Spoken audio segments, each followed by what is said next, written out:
Bumili ako ng dalawang tsinelas na Spartan na 25 pesos ang isa. Naubos ko yung Spartan na yun. Pero nakaipon ako ng 78,000 pesos sa pag-iikot dito sa Tagaytay. Tsinaga ko yun kasi may goal ako. May goal ako na kung saan magkaroon ako ng barbershop na sarili. Ako si Topper Balasik, ang nagmamay-ari ng Topper Balasik Barbershop. Actually, talagang hindi naman ito yung napili ko before eh. Kasi before, professional welder kasi ako eh. So, year 2010, nag-decide akong makipagsapalaran dito sa Tagaytay. Kaya lang, medyo mailap sa akin ng panahon na yon.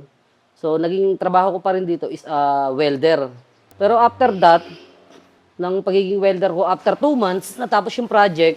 So, inisip ko kung anong trabaho talaga ang pwede kong gawin before. Tapos, ang ginawa ko, pumasok ako sa isang salon, nagpalinis ako ng kuko, pero ang pakay ko is mag-apply sana as a barbero.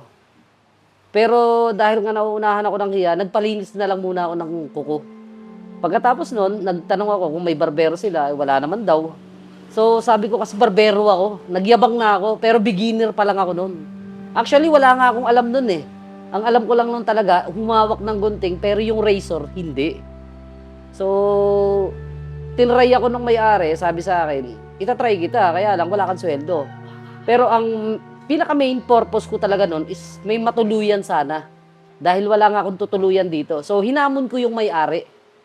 Sabi ko, bigyan niyo lang po ako ng titirahan, makakain, matutulugan. Kahit isang buwan, walang sweldo, okay lang sa akin. So, binigyan ako ng pagkakataon, hindi naman naging maramot yung pagkakataon na yun. So, pagkatapos ng mga ilang linggo, pagdating ng 15 days, binigyan pa rin ako ng sweldo. Yun na yung ginawa kong paraan para makakuha naman ng bahay na titiran. Pero sa hindi naman inaasahang pagkakataon nun, namatay kasi ng biglaan yung may-ari ng salon. So, nawalan ulit ako ng hanap buhay.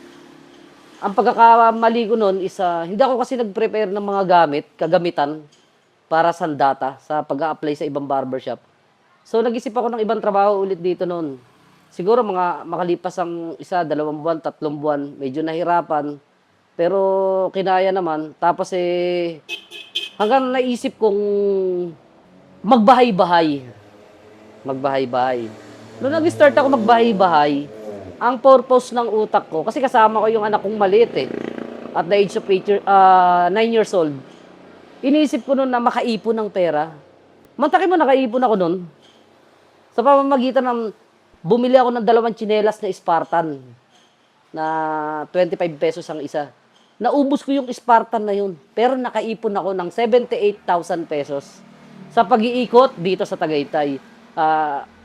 Tsinaga ko yun kasi may goal ako. May goal ako na kung saan magkaroon ako ng barbershop na sarili. So, napagtagumpayan ko yun. Nag-start ako sa isang maliit na barbershop sa ilalim ng hagdanan sa Olivares. Inupahan ko siya. Tapos, pagkatapos nun, dahil nga inaalam ko na kung ano ang mga dapat ko pang malaman sa barbershop dahil beginner pa nga lang ako. So, nanood na lang ako ng YouTube, kung paano procedure, paano ganito. Hindi naman naging maramot yung tadhana, natutunan ko naman siya na mabilis. So, yung barbershop na yon, after 4 months, napaanak ko siya ng isa pa. Pagkatapos ng 1 buwan pa ulit, napaanak ko pa ulit siya ng isa. So, naging 3 siya. Naging 3. Nung after na naging 3 siya, so feeling ko, kasi nga, syempre galing ako sa wala eh. Feeling ko may pera na ako eh. Nagkaroon ako ng mga tauhan. Dumating ako sa point na ng babae ako. Tapos, painom-inom. Palaro-laro lang, basketball. Kasi feeling ko wala nang katapusan yun eh. Kasi malalakas yung shop ko eh. Dumating sa point na hindi ko namamalayan na yun na pala yung pagbagsak ko sa pagiging pabaya ko.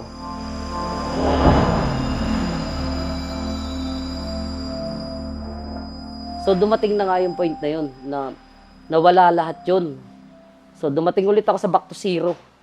Ang ginawa ko, para makarecover ako nun, gugupit ako extra gupit sa umaga, nagta-tricycle ako sa gabi hanggang madaling araw. Tapos muli, nakaipon ulit ako. Sumubok ulit ako. Tapos nung nag-try ulit ako, Nag-try ulit ako magbukas. Nagtagumpay naman siya sa loob ng 1 taon. Kaya lang, ito yung trials na naman sa hindi inaasahang pagkakataon. Yung pwesto ko na naging pwesto kong pangalawa, tinamaan ng demolition ng kalsada. So, nawalan na naman ako ng pwesto.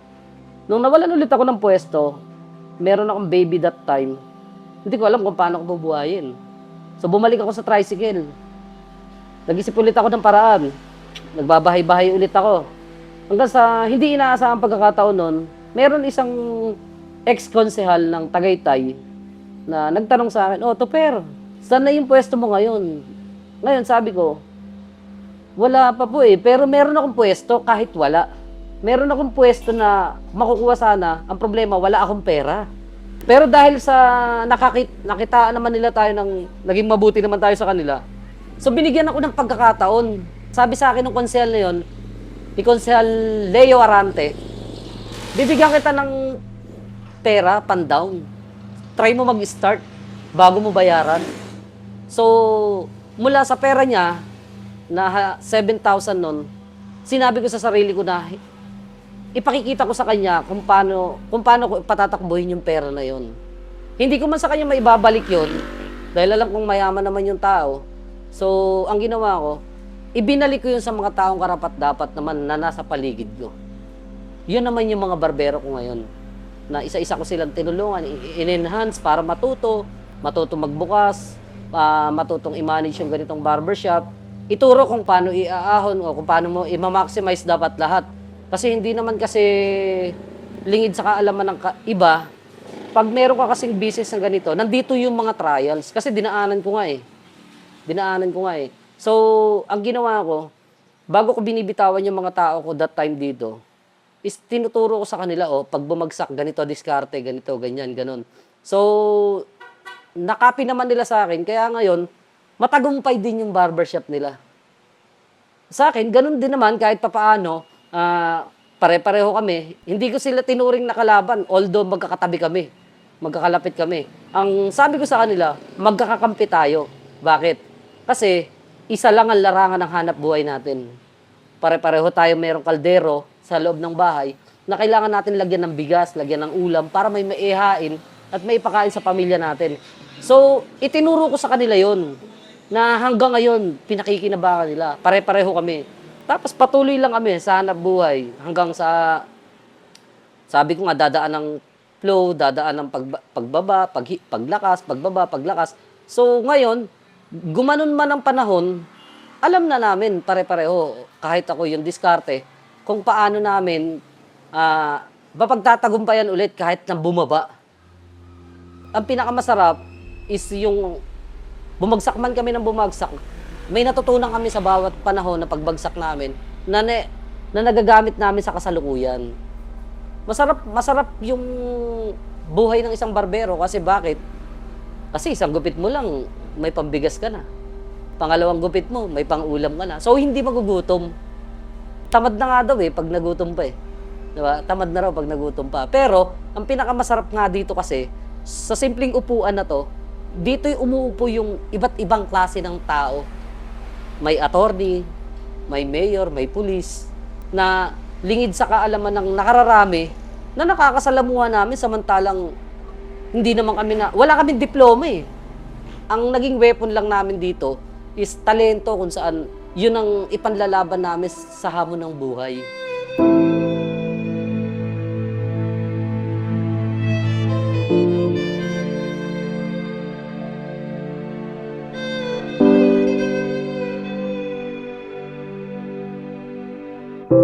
Hindi man ako galing sa pamilyang kompleto, galing man ako sa broken family, dumating man ako sa lumaking mahirap, pero hindi yun na naging way para mas lalo akong lumubog.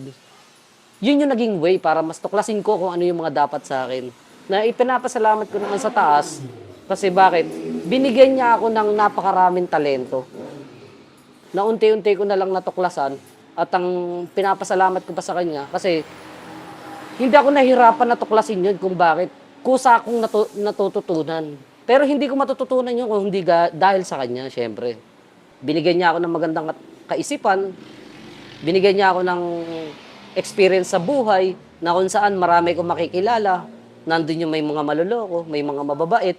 So, lahat yun natutunan ko. Kaya lahat yun, baon ko sa hinaharap na to. Na siyang pinamamana ko rin sa mga anak ko na maging mabuting tao, gumawa ng mabuti. Ang bawat tao ay may iba't ibang kulay ng buhay at bawat kulay ay marami tayong mapupulot at matututunan. Tara't samahan niyo po kami sa pagtuklas ng makukulay na buhay ng bawat isa. Kung ikaw ang tatanungin, ano-ano ang kulay ng buhay? I-comment nyo lang po ang inyong mga sagot, pakilike na din po ang video na ito at i-share upang mas marami pa pong makapanood at maka-inspira.